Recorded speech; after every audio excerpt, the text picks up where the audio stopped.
नमस्कार दोस्तों, good morning. आज मैं अपनी क्लास स्टार्ट करने से पहले आप लोगों के सामने एक ये कोट्स लेके आया हूँ जो मुझे काफ़ी पसंद है। आप लोग यदि इसको फॉलो करेंगे तो आपके जीवन में काफ़ी बदलाव आएंगे, सकारात्मक बदलाव।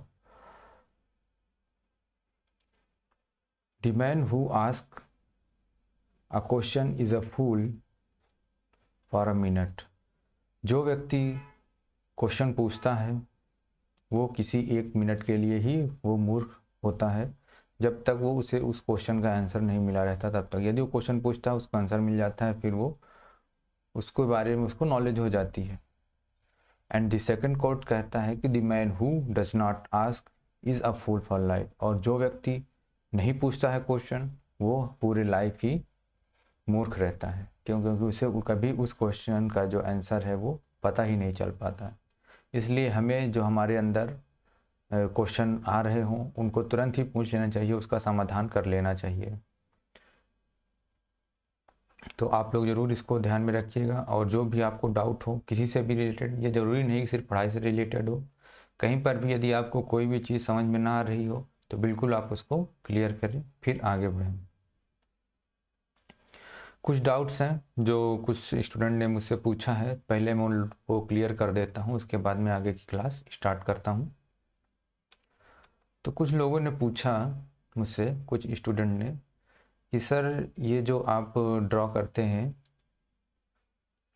ये जो आप एक्सिस ड्रॉ करते हैं एक्स और वाई, फिर बोलते हैं कि ये एक रिवर्सिबल प्रोसेस है 1 to 2, और ये एक रिवर्सिबल प्रोसेस है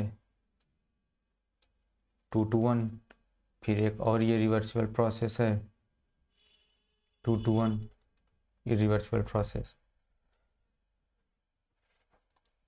तो ये प्रोसेस रिवर्सिबल हो या इरिवर्सिबल हो, ये कैसे, मतलब इसका फाइनल और इनिशियल जो पॉइंट है वो सेम आ रहा है, मतलब डेल्टा एस दोनों के लिए इक्वल है, ये तो पता है हम लोगों को, फाइनल और इनिशियल पॉइंट सेम है। लेकिन किसी भी प्रोसेस के लिए यदि वो प्रोसेस रिवर्सिबल है और वो प्रोसेस इरिवर्सिबल है, तब भी फाइनल और इनिशियल पॉइंट वो सेम कैसे हो जा रहे हैं। तो बिल्कुल आप लोगों का जो डाउट है वो बिल्कुल सही है। किसी भी प्रोसेस के लिए, for a process reversible and irreversible path are different। किसी भी प्रोसेस में यदि कोई वो रिवर्सिबल प्रोसेस हो रहा है, फिर उसमें इरिवर्सिबिलिटी आ जा रही है, तो जो दोनों पाथ होंगे वो क्या होंगे, दोनों पाथ डिफरेंट होंगे। यहाँ पे हम लोग एक ही प्रोसेस की बात नहीं करते, हम लोग बात करते हैं फाइनल और इनिशियल पॉइंट की। यदि एक प्रोसेस ये था, कोई भी प्रोसेस रहा हो जो 2 to 1 आ गया, वो रिवर्सिबल से आ गया, और कोई दूसरा प्रोसेस हो रहा है वो इरिवर्सिबल है और वो भी 2 to 1 आ रहा है, तो यहाँ पे क्या है, both process are different. Okay, पहला डाउट। दूसरा डाउट लोगों को जो मुझे आया क्वेश्चंस, वो ये आया कि सर जो इक्वेशन होती है एंट्रोपी चेंज की, del Q by T और रिवर्सिबल प्रोसेस, वो ये होती है, और जो डेल एंट्रोपी चेंज होता है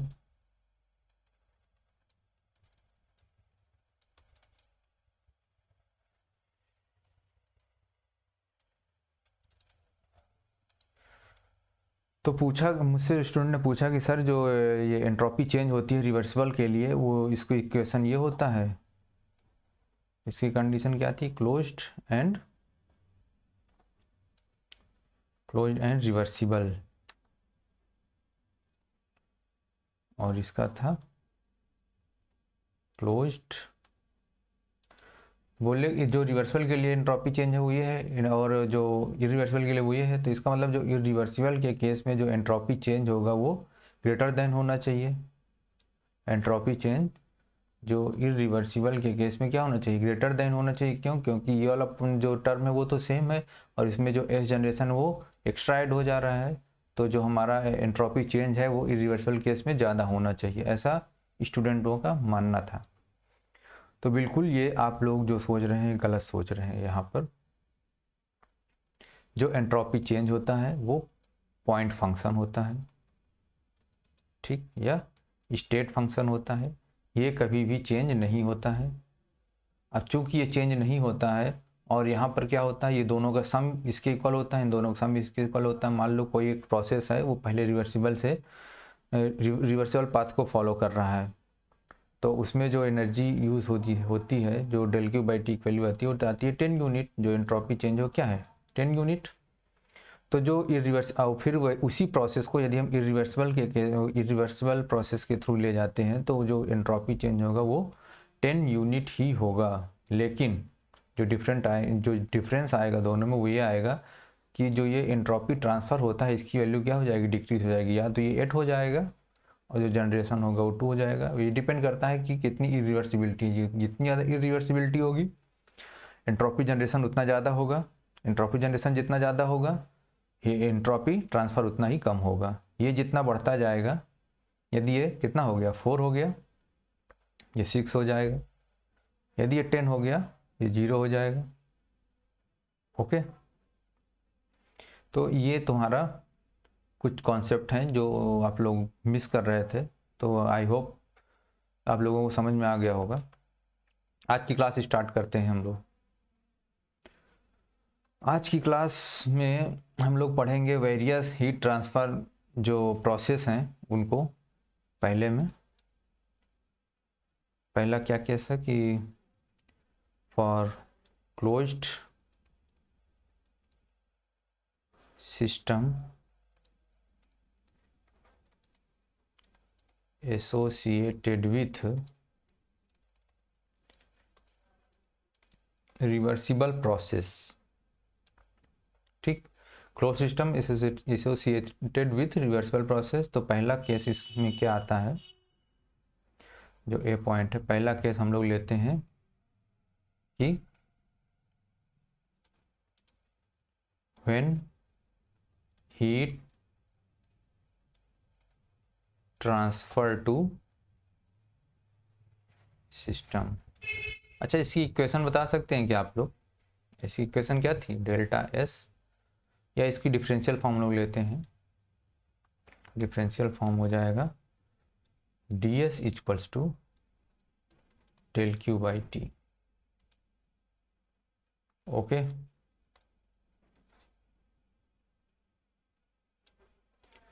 हाँ, तो when heat transfer to system, heat क्या है, ट्रांसफर को सिस्टम को ट्रांसफर किया जा रहा है। तो इस केस में जो डेल्टा एस होगा, जो डेल्टा क्यू होगा वो क्या होगा, पॉजिटिव होगा। टी क्या है, ये भी हमेशा पॉजिटिव होता है। टी क्या है, टेम्परेचर, ये भी हमेशा क्या होता है, पॉजिटिव होता है। तो जो डी एस होगा,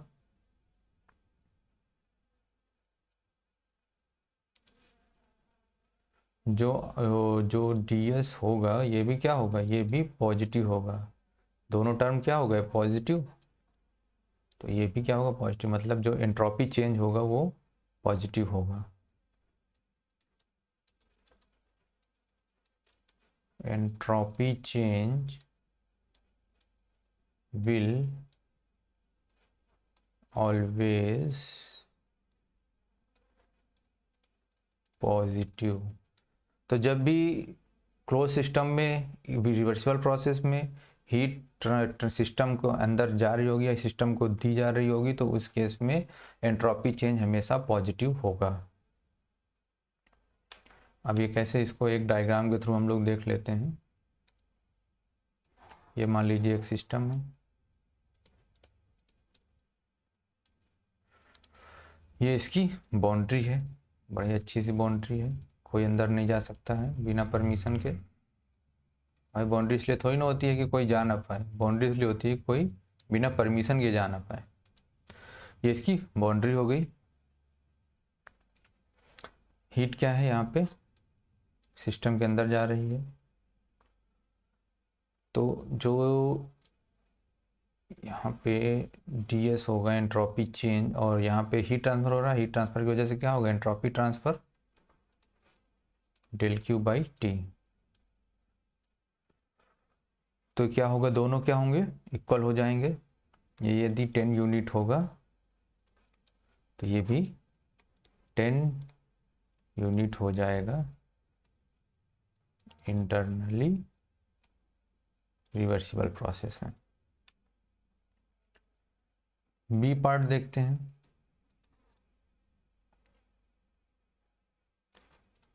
फॉर एडियाबैटिक प्रोसेस, एडियाबैटिक का मतलब क्या हो गया कि हीट ना तो अंदर आ रही है ना तो बाहर जा रही है। जो डेल क्यू होगा वो क्या होगा, 0, टी ऑलवेज पॉजिटिव। तो जो डी एस होगा वो क्या हो जाएगा आपका, डी एस हो जाएगा 0, 0 नहीं होता, सॉरी, डी एस क्या है, चेंज, चेंज क्या होता है हमेशा, constant. Okay,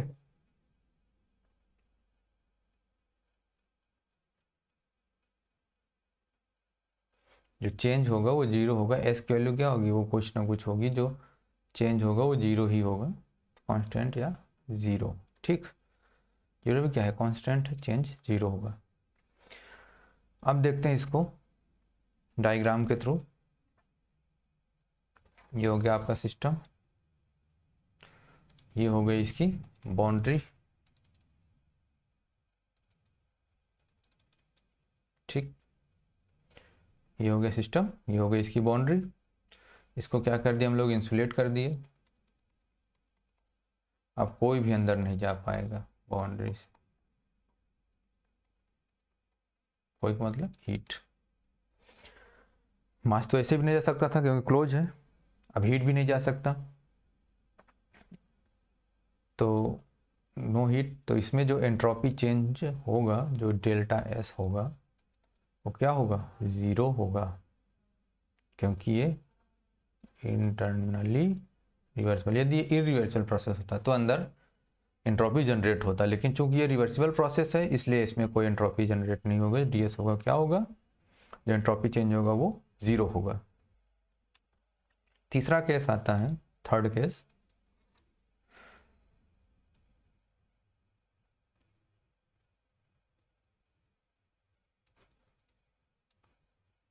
heat transfer from system, system से हीट बाहर जा रही है। इस केस में डेल क्यू क्या होगा, ये निगेटिव होगा, जो टी होगा ये पॉजिटिव होगा। तो जो डी एस होगा वो क्या होगा, वो निगेटिव होगा। D S equals to del Q by T. चूँकि ये क्या हो गया, निगेटिव, ये हो गया पॉजिटिव, तो ये ऑलरेडी क्या हो जाएगा, निगेटिव हो जाएगा। तो ये पहला केस आया है जहाँ पे हमारा क्या है, एंट्रोपी चेंज वो निगेटिव आ रहा है। तो इस टॉपिक, इस जो ये पॉइंट है इसको थोड़ा याद रखेंगे हम, क्योंकि ये पहला केस आया है जहाँ पे एंट्रोपी चेंज निगेटिव आ रहा है। अब हम लोग देखते हैं सेकंड केस। सेकंड केस में क्या है, for closed system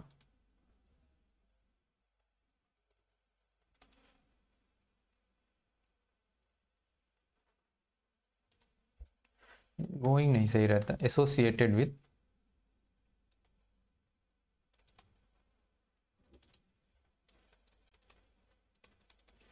internally irreversible process. ये क्या है, इंटरनली इरिवर्सिबल प्रोसेस है। तो इस केस में जो फॉर्मूला होता है एंट्रोपी चेंज का, वो d S equals to del Q by T plus del S generation, यही होता है।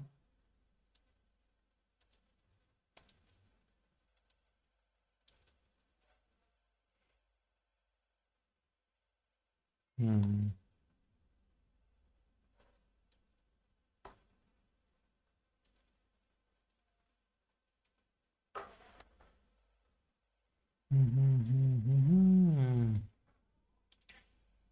इसको डिब्बे में बंद कर देते हैं। ठीक है, ये डिब्बे में तो बंद हो गया लेकिन मूव नहीं कर रहा। कोई बात नहीं, नहीं मूव कर रहा तो कोई बहुत बड़ा इशू नहीं है। ये ऐसा नहीं है कि, ठीक है। तो ये हमें पता है क्लोज्ड एंड इरिवर्सिबल प्रोसेस के लिए होता है। तो इसमें पहला केस आएगा, कौन सा है?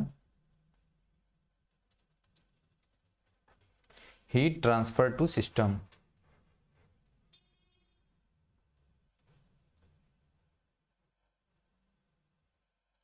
सिस्टम में हीट ट्रांसफर की जा रही है, तो इसका मतलब क्या है? डेल क्यू पॉजिटिव होगा, सिस्टम में जा रही है हीट। टी तो हमेशा ऑलवेज पॉजिटिव, और जो एस जनरेशन है वो हम पढ़ ही चुके हैं, ये भी क्या होता है? Always positive.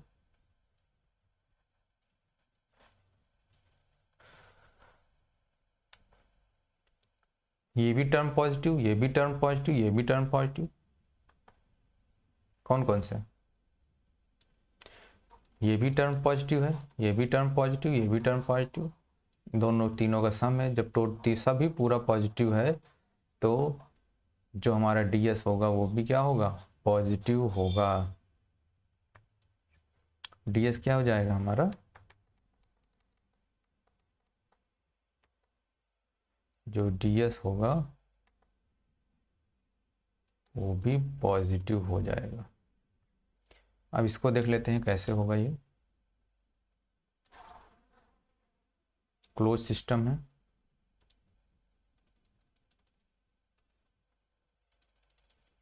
ये इसकी बाउंड्री है। क्लोज सिस्टम है, इसकी बाउंड्री है। हीट अंदर जा रही है, हीट की वजह से क्या क्या होगा? हीट ट्रांसफर होगा। सबसे पहली बात हीट ट्रांसफर होगा, बिल्कुल। दूसरी बात, अरे इंट्रॉपी ट्रांसफर होगा। इंट्रॉपी ट्रांसफर किस कारण होता है? हीट ट्रांसफर के कारण इंट्रॉपी ट्रांसफर होगा। फिर इरिवर्सिबल प्रोसेस है, इंटरनली इरिवर्सिबल प्रोसेस है, तो जनरेट होगा, एंट्रोपी जनरेशन होगा। तो जो एंट्रोपी चेंज होगा वो इन दोनों के सम के इक्वल होगा, ये दोनों की वजह से ही एंट्रोपी होगा। तो यदि मान लो टोटल जो हमारा रिवर्सिबल के केस में जो एंट्रोपी चेंज 10 यूनिट है, तो यहाँ भी 10 यूनिट ही होगा एंट्रोपी चेंज, लेकिन ये दोनों में डिवाइड हो जाएगा। या तो ये 8 हो जाएगा, ये 2 हो जाएगा, अभी जो थोड़ी देर पहले बताया था। इन दोनों का जो सम होगा वो होगा ये। लेकिन ये जो रिवर्सिबल केस में आएगा एंट्रोपी चेंज, वही एंट्रोपी चेंज इरिवर्सिबल के केस में भी आएगा। तो इसमें क्या है? पॉजिटिव आ गया किसके केस में? जब हीट एडिशन होगा। सेकंड देखते हैं केस, बी पार्ट।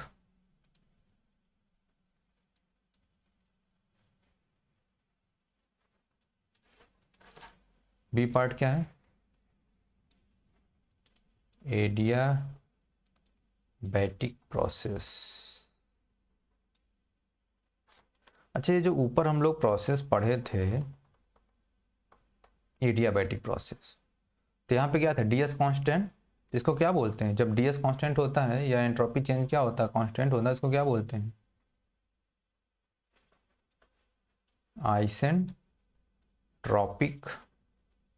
प्रोसेस। क्योंकि एंट्रोपी क्या है? कांस्टेंट है। यहाँ पे एंट्रोपी चेंज नहीं हो रहा है, एंट्रोपी चेंज 0 है, इसलिए इसको आइसेंट्रोपिक प्रोसेस बोलते हैं। इसको तो हमें बढ़िया कलरफुल डिब्बे में बंद करना है, दूर से चमकता रहे ये। ओके, तो यहाँ ये सब देख लिए थे। Adiabatic process, del Q 0, T positive, T क्या है? पॉजिटिव। डेल एस जनरेशन क्या होगा? ये तो ऑलवेज पॉजिटिव होता है। तो इस केस में जो ds आएगा वो भी क्या होगा, पॉजिटिव। बार बार इक्वेशन लिख के समझा रहा हूँ, बिल्कुल आप लोग ध्यान दे दीजिएगा इस बात पर कि जो ds है वो किसके बराबर है, del Q by T plus del S generation, ये पॉजिटिव, ये टर्म पॉजिटिव, ये टर्म ज़ीरो, ये टर्म पॉजिटिव, तो ये टोटल टर्म क्या हो जाएगा, ज़ीरो, ज़ीरो हो जाएगा। और बचेगा क्या, ये चूंकि ये पॉजिटिव है इसलिए दोनों, ये पॉजिटिव थी ये भी पॉजिटिव। ओके,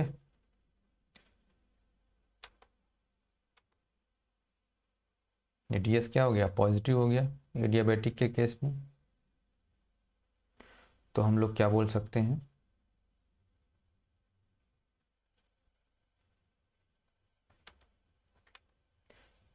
ये क्लोज सिस्टम है हमारा, ये इसकी बाउंड्री है, इंटरनली इरिवर्सिबल प्रोसेस है। चूँकि जो हीट है वो ट्रांसफ़र नहीं हो रहा तो एंट्रोपी ट्रांसफ़र भी ज़ीरो होगा। तो यहाँ पे जो एंट्रोपी जनरेशन होगा, अरे एंट्रोपी ट्रांसफ़र होगा वो क्या होगा, वो इक्वल हो जाएगा जो जनरेट होगा, जो एंट्रोपी जनरेट होगा, इरिवर्सिबिलिटी के कारण जो एंट्रोपी जनरेट होगा वही एंट्रोपी चेंज के इक्वल हो जाएगा। क्योंकि यदि ये रिवर्सल होता तो ds क्या था, ये हमारा ज़ीरो था। तो हम ये बोल सकते हैं कि जो भी प्रोसेस, यदि कोई भी प्रोसेस क्लोज, यदि कोई क्लोज सिस्टम क्या है, इंटरनली एडियाबैटिक है, इंटरनली रिवर्सिबल है और एडियाबैटिक है तो वो आइसेंट्रोपिक होगा। लेकिन यदि वो आइसेंट्रोपिक है तो इसका मतलब ये नहीं है कि वो क्या हो, अपोजिट जो है वो से सही हो या नहीं, वो हम नेक्स्ट वाले जो पार्ट है उसमें देखेंगे। लेकिन पहला टर्म क्या आ गया यहाँ से, ये वाला था, यहाँ से क्या आया था, यहाँ से हमें क्या मिला, यदि कोई प्रोसेस क्या है, रिवर्सिबल एडियाबैटिक है, रिवर्सिबल है और एडियाबैटिक है, कोई प्रोसेस रिवर्सिबल है एंड एडियाबैटिक है, क्या है, एडियाबैटिक है, तो क्या होगा, वो आइसेंट्रोपिक प्रोसेस होगा। ठीक, ये यहाँ से पता चल गया था। अब जो थर्ड पार्ट है यहाँ का, इसको देख लेते हैं, सी पार्ट। ये जहाँ तक हमारा आज का लास्ट पार्ट होगा, उसके बाद हम लोग कल डिस्कस करेंगे। लास्ट पार्ट है हीट ट्रांसफ़र फ्रॉम सिस्टम से हीट ट्रांसफ़र हो रहा है बाहर। तो जो डेल क्यू होगा वो क्या होगा, निगेटिव होगा, टी पॉजिटिव होगा, डेल एस जनरेशन जो होगा वो तो पॉजिटिव होता ही है। अब इक्वेशन की ज़रूरत पड़ेगी, d S equals to del Q by T plus del generation. अब देखिए ये क्या है, निगेटिव है, ये पॉजिटिव, ये पॉजिटिव, ये पॉजिटिव। अब चूंकि यदि ये डेल जनरेशन की जो वैल्यू पॉजिटिव है वो ग्रेटर देन है इस पूरे टर्म के, ये टोटल टर्म क्या होगा, निगेटिव होगा। ये जो टोटल टर्म आएगा, जो टोटल टर्म की जो वैल्यू आएगी, यदि उसकी वैल्यू ग्रेटर देन होती है एस जनरेशन से, तो जो एंट्रोपी चेंज है वो क्या होगा, निगेटिव होगा, डेल एस जनरेशन। और यदि जो डेल्टा क्यू बाई टी ये टर्म है, इसका यदि टोटल वैल्यू जो आएगी वो वो लेस देन है एस जनरेशन से, एंट्रोपी जनरेशन से, तो हमारा एंट्रोपी चेंज पॉजिटिव आएगा। तो इस केस में, और ये दोनों इक्वल है तो एंट्रोपी चेंज जीरो आएगा। तो इस केस में हम ये बोल सकते हैं कि जो ds है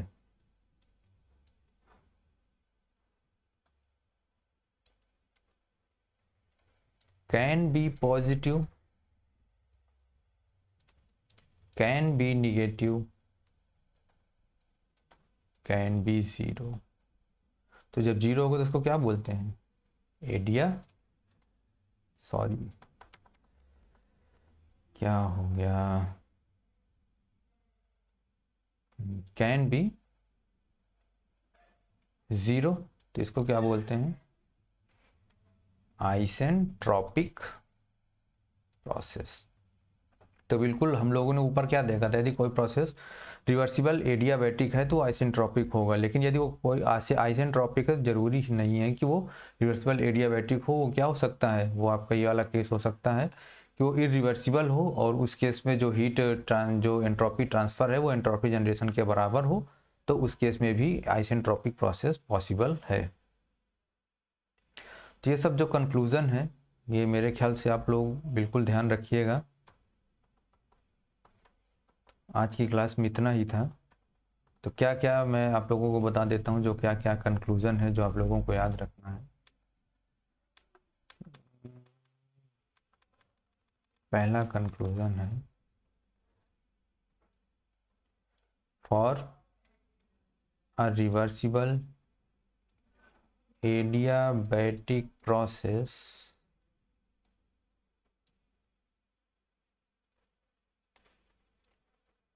entropy change is, for a reversible adiabatic process entropy change is zero, so called as isentropic process।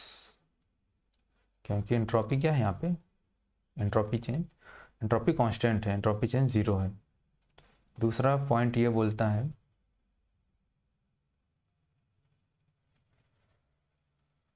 First point हो गया। सेकंड पॉइंट है कि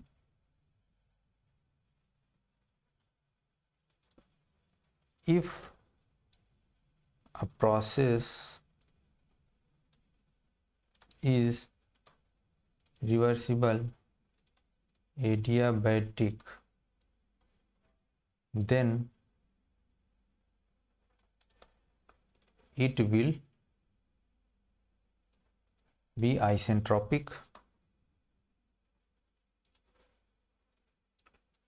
but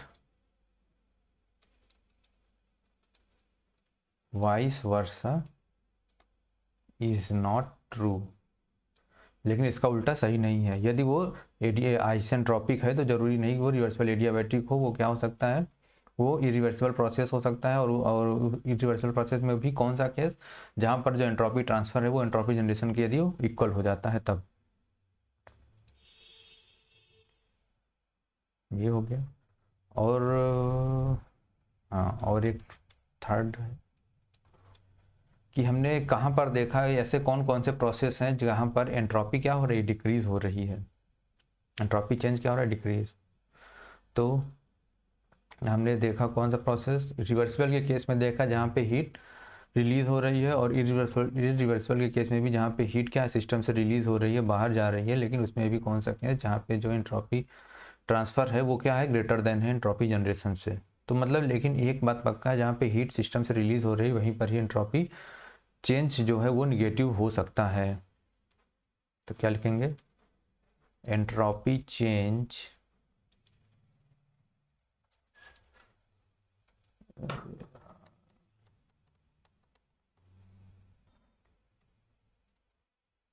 एंट्रोपी चेंज अपने दोस्तों के साथ